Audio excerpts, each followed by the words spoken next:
Good morning. Welcome to Up to the Minute. I'm Todd Duplantis. Good to have you with us on the show this morning. It's hashtag Finally Friday. It's also Film Friday. We've got some special guests joining us, but always here on a Friday, Randy Ramsey, the executive director of the Southwest Alternate Media Projects, one of our professors as well, HCC film faculty member. She's got a number of titles, but most importantly, she forgot today was Friday, and you were at Target an hour ago, weren't you? I was at Target buying backpack for my son who starts school on Wednesday and has decided that he needs a new backpack urgently. Well, I mean, it is important to get a new backpack when you go back to school. That's like a status thing. Well, see, Todd, you should talk to my husband. Thankfully, my husband had an emergency business trip, so he's gone for 3 weeks. Okay. We lost power. We got water in during the storm. And then this morning, my son woke me up and said, Mom, I have football practice in an hour and a half, but I really need a new backpack. Yeah, well, you know, there's important things in life, and backpacks are one of them. I understand that. I have a bevy of backpacks here at the house, one for particular days of the week. So, see, you know what, though, Todd, I believe that about you, though, because you're super organized. We're also at a different angle than usual. So I'm kind of liking the artwork in the background. It makes I'm in a different house. Yeah, you are? Yeah, I moved last week. Yeah. Oh, it looks, I was like, because it's like the brown cabinets. I seem similar, but I like the artwork. Right. Yeah, you like that. Okay. I love it. I'm just, it now makes me jealous because all you see behind me is my office mess, which is I worked on this background. So good. I'm glad that you like it. You're the first person to actually notice that who's been on the show. And we've gone through 5 co-hosts this week. So thank you for noticing that. I'm smarter than your average bear. Than your average co-host as well. Yeah. Anyway, we appreciate all of you joining us on this Friday morning. The weekend's upon us. We got a few things to take care of before we get into half hour of your HCC news and information. We are here just about every weekday at 10 a.m. Randy, they can also catch us in social media and on HCCTV. Yep. And we are live on the Houston Community College District Facebook page, not HCC, and YouTube. We're also on Twitter and LinkedIn, Instagram, and HCCTV at noon, 5, and 10, Monday through Friday. That's right. Okay. We'll be back with you just in a second. Don't go anywhere. Don't leave again. All right. Just don't go to Target right now, at least at 10:30. Okay, we've got a couple of special guests on the show. Dr. Nicholas Rangel Jr., he's the director of the Honors College at HCC Central and an advisor for the Omega Sigma chapter. Welcome to the show, Nick. Good to see you. Good to see you, Todd. I'm gonna be talking to you in a few minutes, so you have time to go grab coffee if you'd like to. Please do not leave and go to Target like Randy did, but we'll be with you in about 10 minutes. Thank you. Okay, so Randy, I'm going to turn things back over to you because it's Film Friday, and we've got a special guest that's joining us, and you're going to take over with that. So here you go. Welcome to the show, Carol. Carol Magruder, the co-chair of the African American Tobacco Control Leadership Council, is with us today. Now, last year, we had your co-chair, Philip Gardner, on and filmmaker Lincoln Mundy on the show. Now, I hear that you have some big news, which we will get to in a minute. But this is a subject that's so close to my heart because my mother died from lung cancer after smoking for many, many years. And it's been a battle with my nephews to get them to stop thinking of vaping as okay. Anyway, this week, Houston Community College released some statistics about why, with a grant from the Truth Initiative, like this film, it is joining more than 2,500 higher education institutions to become smoke-free. So 34 million Americans still smoke. Tobacco remains the #1 cause of preventable death. Secondhand smoke still causes cancer and cardiovascular disease and other diseases. And young people who use e-cigarettes are 5 times more likely to test positive for COVID, all of which are great reasons for HCC to be smoke-free. So what can you tell us about the release of Mundy's second film, since his first one covered how African Americans were targeted by cigarette campaigns for 60 years? Yeah, so first off, thank you for having me on today. And I just want to congratulate your college for being a part of the initiative, because most of our work is about what's the community norm is. And so when our young people, when I went to college, I tried smoking. We want to be independent. We want to be grown. We're away from our parental influence. And luckily for me, I have so many allergies that my body just did not allow me to become addicted. But that it's a time in our young people's lives where we need to have the community norm is that this is not okay. This is not something that you want to do. It's not a rite of passage to adulthood. And so any way that we can reinforce that as the grown-ups in the room is super important, and more than some people think of it as a nuisance that people are grown now, they're 18, they can do what they want, 21, but it's about what the community is saying. So now to get to our wonderful Lincoln Monday and his Black Lives, Black Lungs 2.0, he has updated it, and it's going to premiere at our national conference that we're having in Washington, D.C. This September. So our conference actually is September 28th through the 30th. And if you go to savingblacklives.org, you can see about it. Registration is still open, but we will be premiering Lincoln's film during our gala night, which is the Thursday, September 29th. So we are super excited about it. Lincoln flew out to California to re-interview myself, Dr. Phil Gartner, the other co-chair, and Dr. Valerie Yerger, who's our unofficial third co-chair of our council. And it was just so exciting to see the development of the second film that we need very much, and seeing Lincoln is all grown up now, a man. And when we did the first one, it was more as a favor to this young filmmaker who called us, and he came out to interview us. And we never dreamed that it would be so important in our arsenal to fight in getting menthol cigarettes off of the market. But he did such a great job. I mean, as a young filmmaker, it's so good and insightful and powerful. So I'm excited to see the follow-up. I'm really excited. Yes. Now, I know that you've been busy with your own fight to ban menthol with local and federal action. So give me some success stories, because this has been a huge fight. This has been a huge fight, and this has been a huge year for us. And it's actually our year of no menthol. And we sued the FDA in 2020, along with our co-plaintiffs, Action on Smoking and Health, the AMA, which is American Medical Association, and the National Medical Association. So our nation's doctors stood with us in a lawsuit, an administrative lawsuit against the FDA, to compel them to do what they were supposed to do back in 2009, which was to make a decision about menthol and do something about it. So since 2009, the European Union has taken menthol off the market. All of the Western European countries, Canada, our neighbor to the north, has taken it off. Ethiopia has taken it off. Brazil has made moves to take it off. So this harmful substance, which is in tandem with the addictiveness of nicotine, it attenuates it. It's so important. So we sued the FDA, and then this year, the FDA we're actually in the rulemaking process. So the FDA, it's a very complex and convoluted process where they have to issue the rule. And the rule is that they're going to take off menthol and flavored tobacco products, as well as little cigars and cigarillos. So those are your Swisher Sweets, your backwoods, your Black and Mounds, and those are the things that our young people were smoking and that were left out there with no regulation at all.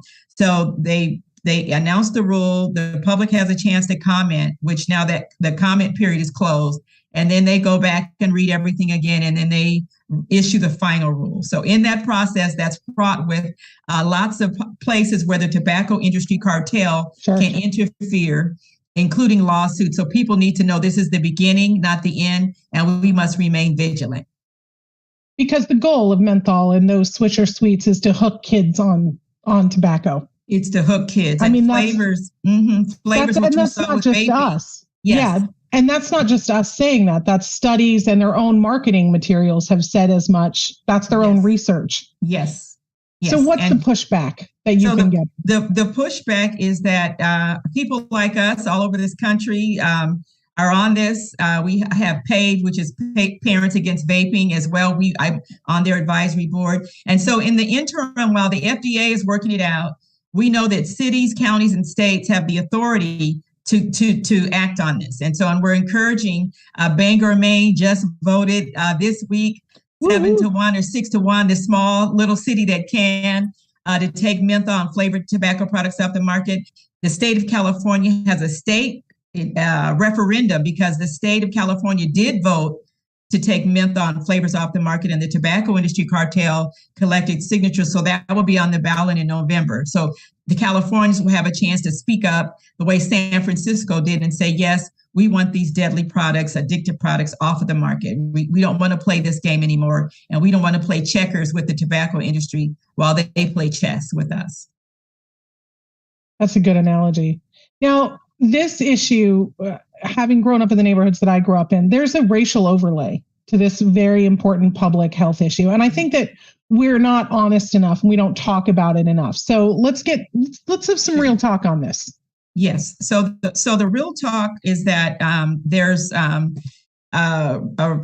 research paper that was done by Dr. Rivala Yerger and her colleagues out of the University of California, San Francisco, called Racialized Geography. And they used the tobacco industry's own internal documents that have been released because of litigation to document how all of the major tobacco companies have urban programs targeting African Americans. And these programs consisted of giving away free products to people as young as 9 years old, like Marie Evans.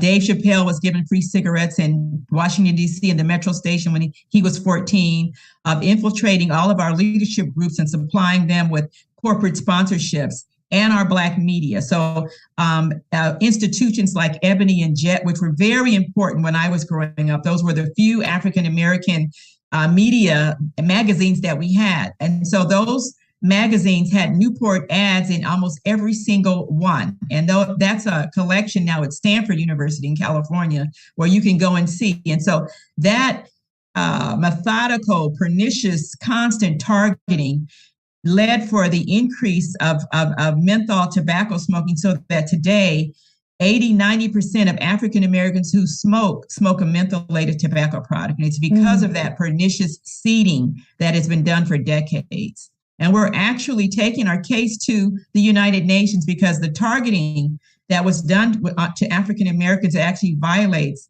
the International Convention for the Elimination of all forms of racial discrimination. Wow. Well, I'm looking forward to hearing an update about that. So the conference in September, you want to tell us a little bit about that? Sure. So the conference is finishing the fight, and it's pulling everybody together who's interested in this issue so that we can get our marching orders as we go forward, that we can move together as a unit in how we're going to approach. By then, we should have a little more information about what's happening with the FDA. But in the interim, as I said, this is a local and a local fight, which tobacco control has always been a grassroots local fight. We fight down here and eventually it bubbles up. When we get some state regulations, we get some national regulations. And we're also going to have a wonderful gala to celebrate all of the people who have made it happen, because it's been a hard slog all of these decades. And there are many people, unsung heroes, and we're going to honor them at a gala. So savingblacklives.org, you can get information about the conference. We have some limited scholarships as well. So please log on and check it out. Thank you so much. And we will have your information in the post after the show for sure. So I will be checking it out. Absolutely. Thank you, Carol Magruder, co-chair of the African American Tobacco Control Leadership Council. I appreciate you so much and all your work. Thanks for being here. Thank you. We're going to move on to Dr. Nicholas Rangel, director of the Honors College at HCC Central and advisor of the Omega Sigma chapter of Phi Theta Kappa. All right. Thanks, Randy and Carol. We're going to get things started with Nick. Now, Nick, welcome to the show.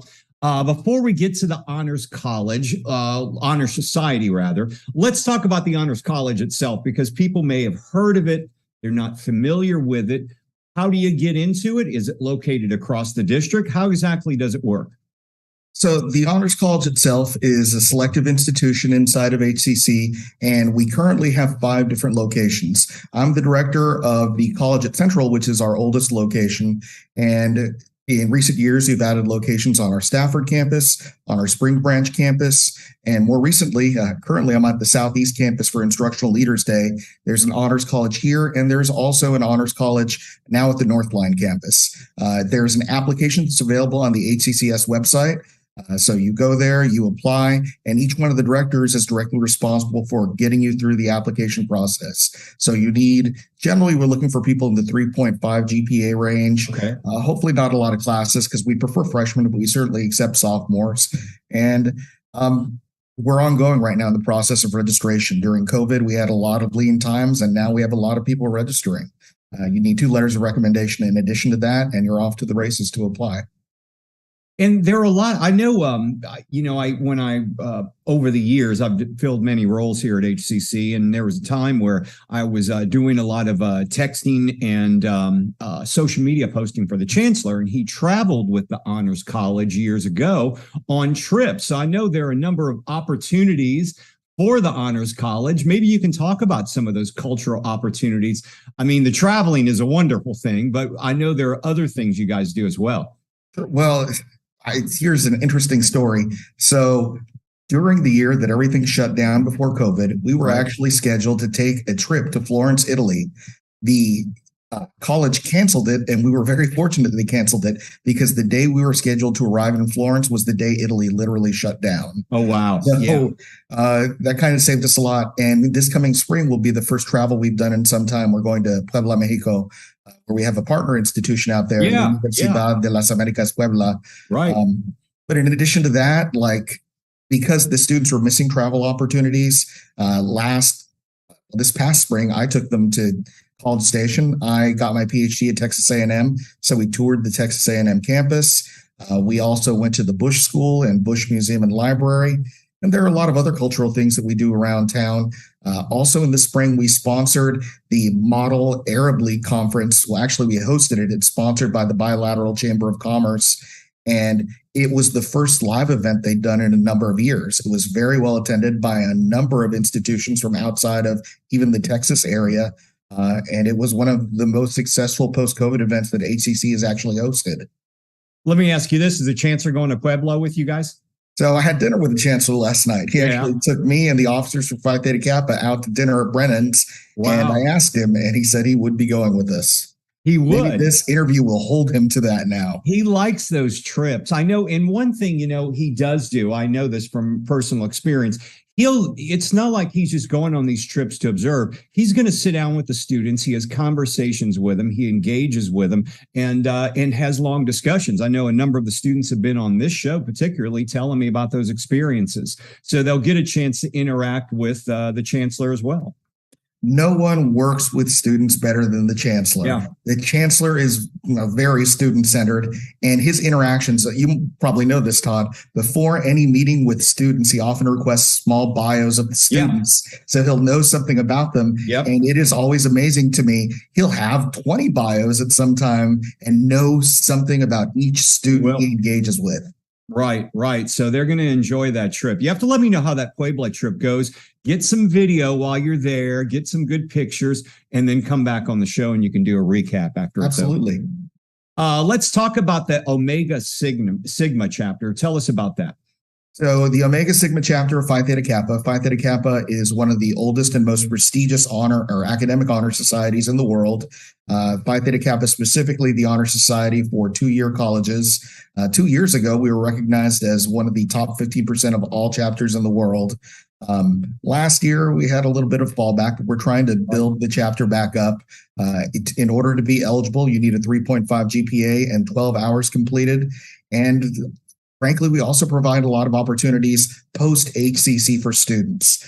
For instance, there are scholarship opportunities at 2 very popular institutions here in Houston, Houston Baptist University and St. Thomas University. Yeah. And by being a member of Phi Theta Kappa, the student will automatically get thousands of dollars worth of scholarship money by enrolling into there and verifying they're a member of Phi Theta Kappa. And you're one of the leaders of the chapter. Maybe you can tell us you've got some other people on your team. Sure. We have 3 advisors. My co-advisors are Dr. Benny Abels. She's the former chair of the history department, and now currently she's actually teaching an honors history class for the Honors College. And the chair of the sociology department, Dr. Nicole Bute-Hani-Luoma. We all rotate whoever is the lead advisor. I believe this year it's Dr. Abels, and we all work with the students. Each one of us contributes a great deal, and what each one of us contributes happens to be very different. Dr. Abels and Dr. Boutte work a lot on some of the more researchy elements. I do a lot of the day-to-day. Last night at our dinner with the chancellor, for instance, we planned a lock-in with the officers where we're all going to spend several hours locked in a room completing scholarship applications.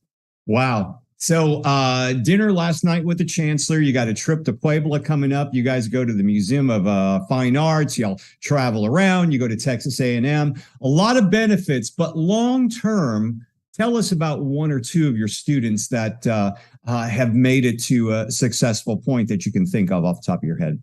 Sure. There is actually a local activist, Josue Rodriguez, who is both a member of Phi Theta Kappa and also a member of the Honors College. And he's out there doing very big things, including recognition by the mayor of Houston. Yep. Josue is probably the very best success story that I can talk about. And I interact frequently with students who will tell me just about what a profound effect being in the Honors College has had in their lives. Recently, I connected with a student, Tao Fan. She ended up getting a scholarship, which she said she was very academically talented, but for the fact that her experiences, and again, there's often a lot of overlap in the Honors College and Phi Theta Kappa, caused her to come out of her shell a lot more and present better when she was in the process of applying to other institutions. So I know. Yeah, it's a lot of success stories, folks, involved with the Honors College. And Josue is a great guy. I've interacted with him a lot, friends with him in social media, follow him as well. And certainly a shining example of an HCC product that's done well. Nick Rangel, we appreciate you being here, directors of the Honors College at HCC Central and advisor for Omega Sigma chapter of Phi Theta Kappa. We appreciate you being here on the show. Thanks for joining us. Thank you, Todd. All right. We'll look forward to seeing you again, especially when you get back from Puebla. Absolutely. Call us up. We'll be looking forward to hearing from you. All right. We've got a few announcements to go over, Randy, as we move forward, getting on to the weekend. Maybe you can get back to Target. Did you get the backpack, by the way? She's getting her mic. I got it. Sorry, my screen froze for a minute. Oh, that's all right. Yes, we got a Swiss Army backpack. So it has all the things, including a laptop charger. I mean, just to show you, I am a backpack freak. I've got mine right here. It's always next to me. It's got my stuff in it. So see, I'm a chick. I have my big utilitarian black bag. There you go. But you can also beat the heck out of people with these suckers. This thing weighs like 50 pounds. It's huge. Well, same with my backpack. When you put a computer in, it's lethal. Okay. Absolutely. $500. Everybody could use $500. I know. That's right. You can win $500 in a raffle for fall registration fairs. Those are happening starting tomorrow for the next couple of weekends. Don't miss this chance tomorrow to win a $500 scholarship raffle at HCC's registration fairs. They're going on across the district. How do you find them? Well, they're happening 9 a.m. to 1 p.m. Saturdays tomorrow, August the 13th, and the 20th, which is next Saturday. Register for classes, meet with advisors, financial aid, everything you need, you can get taken care of right then and there. And you can also, it's not dinner with the chancellor, but it doesn't suck. No, it doesn't suck. Yeah. But dinner with the chancellor at Brennan's, I know. Do you think that was a prefix menu, or he just let him order everything? I don't know, but I want to have dinner with the chancellor. How come I don't get to have dinner with the chancellor? But I've been saying I want to go to Brennan's, and I've been talking about that because I'm a big fan of turtle soup. You ever had turtle soup? I have, and I've been to Brennan's. I went there for my anniversary a couple of years ago, and you know what? You're on, Todd. We should go because I love it. Yeah, I haven't been to the one in Houston, ironically. I've only been to the one in New Orleans. And right, me too. I went for my... Yeah, so I've never been to the one in Houston. So I've been talking to somebody about that. So we're going to try to get to Brennan's sometime soon. For turtle soup, that's going to be absolutely, you're on. So Mattress Mac is the School of Selling returns, the Mattress Mac School of Selling. HCC's Northwest Mattress Mac School of Selling is now collaborating with Work Texas to offer an expanded on-site program that includes Jim McInvale's successful customer service training, 6 to 10 p.m. Monday through Thursday through September 27th at Gallery Furniture. There's more information in the post after the show. Okay, guess what? A week from today we're going to have no show. Up to the Minute will not be on the air because it's convocation time. Registration closes on Monday. So make sure you register. All those interested in HCC's Fall 2022 convocation, you ready for this topic? It's going to be harnessing our entrepreneurial capacity. What is that all about? You'll learn about it. Go to the convocation. It's the registration closes on Monday. They really want you to register for it. It's Friday, August the 19th. It's happening out at the Stafford Center. 10 a.m. is the morning session. 2 p.m. is the afternoon session. Yes, I'll be there all day long. All day long, I'll be there all day long and the day before. So, yeah, a lot going on that day, but you don't have to drive out there. If it's a long drive, we know gas prices are high. Get in an air-conditioned bus. How cool is this? You get like a half day off from work. You go to convocation. You take an air-conditioning bus. You relax. You're hanging out with your peeps. They give you a free book when you get there. You watch the presentation. I know there's probably going to be some food somewhere around there. There always is. There always is. So bus service is going from HCC Central, the Northeast College, and the Northwest College. So keep that in mind. And make sure you register today. We'll have a link in our social media post. We're running out of time, so I want to jump on down to registration because that's an important thing for everybody to remember. So registration is ongoing. We have 5 different ways that you can learn: online, in person, a hybrid, whatever works for you. Absolutely go to hccs.edu/apply, get registered for the fall. I'm teaching 2 classes this fall. It's going to be a lot of fun. It's going to be a big, big semester for you. Okay. It is. We got a lot going on. A lot going on. Monday, we have a lot going on. It's Mental Health Monday. Our own HCC counselor, Roxanne Francis, will be returning to the show with her regular monthly visit and other tips. And Tasty Tuesdays right around the corner, too. Silver Whisk Elite. Is it Silver Whiskey Elite or Silver Whisk? I think it's Whisk. Okay. Personal chef to JJ Watt, please, yum, and yes. Is it too early for whiskey, though? No. Okay. All right. Not today. Never too early for whiskey. Never too early. It's 5 o'clock somewhere, Todd. Yeah, and it's the weekend too, Randy. So welcome to the weekend, folks. That's yay. Well, Randy, thanks for being here today. Thanks. And I won't see you next week. I'll see you the week after. Yeah, the week after. All right, folks. We'll see y'all on Monday. Have a good weekend.